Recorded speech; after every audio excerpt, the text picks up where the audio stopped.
ఓం నమః శివాయ స్వామి. నా పేరు మచ్చేందర్. నేను ఇది దీక్ష 5వసారి తీసుకుంటున్నాను. ఓం నమః శివాయ.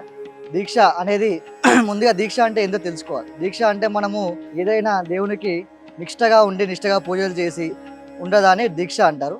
ముందుగా శివ దీక్ష మన లోకంలోనే ఫస్ట్‌గా తీసుకున్నది పార్వతీ అమ్మవారు.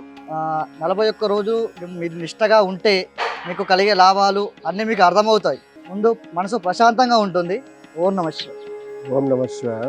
నేను ఉండేది housing board, Kukatpally housing board colony bus స్టాప్లో. అంటే ఇప్పుడు 5 సంవత్సరాల నుంచి చేసినాను అంటే చాలా మనసు ప్రశాంతంగా ఉంటుంది. మనకు మెంటల్ టెన్షన్స్ ఉండవు. మనకి ఇంకా ఏమన్నా ప్రాబ్లమ్స్ ఉన్నా మనకు సాల్వ్ అవుతూ ఉంటాయి నిదానంగా.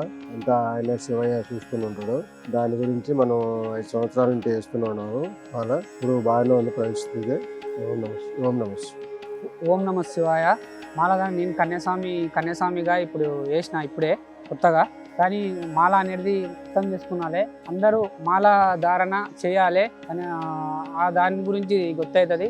ఓం నమ శివాయ. అందరు మాల శివమాల అయినా ఏదైనా ఒక పద్ధతిగా వేయాలి, మంచిగా పాటించాలి.